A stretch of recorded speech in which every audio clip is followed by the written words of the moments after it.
Joining us now to break down the president's address is James Sample, ABC News legal contributor and professor of constitutional law at Hofstra University. James, always great to see you. Your takeaway after hearing President Trump speak tonight. Perry, great to see you. The speech was very, very strange in the sense that it started with a kind of appetizer, but then he really got to what is clearly the focal point for him, and that is election security, at least as he perceives it. The thing I would start with is the Constitution. The elections clause of the Constitution is located in Article 1. That's where Congress has its power.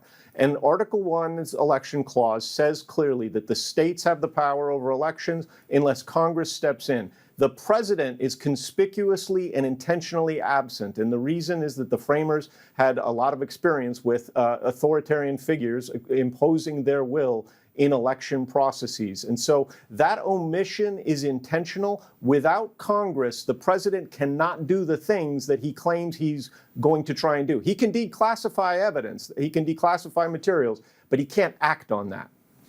President Trump says he will be releasing a trove of intelligence about our elections. About 65 documents have been posted online so far. Our team is going through them right now. It will take some time. The midterms are just a few months away, 4 months now. Why is President Trump doing this now, you think? I think he's doing it now to create a predicate in order to then assert so-called emergency powers. But there are no emergency powers that the president has vis-a-vis elections. And I want to point to one particular timing aspect that I think has not gotten attention tonight, but I think is critically important. There is a federal law called the National Voter Registration Act of 1993, Perry. And under that law, states and the federal government are prohibited from systematically purging voters from their voter rolls within 90 days of a federal election. Well, 90 days from before a federal election is 20 days from now.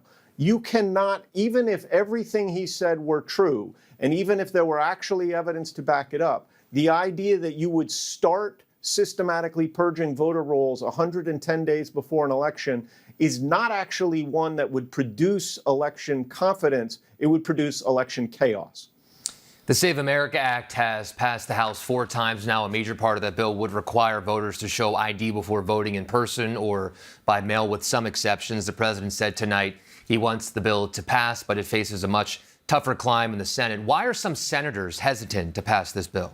Perry, the answer to that question, in my opinion, is that the reason is simple. The reason is that this is marketed as a voter ID bill. Voter ID polls at a very popular clip of about 80%, but it is not. The Save America Act is the furthest thing from a voter ID bill. It is a proof of registration, in-person proof of registration bill that would disenfranchise somewhere in the neighborhood of 20 million Americans by some estimates.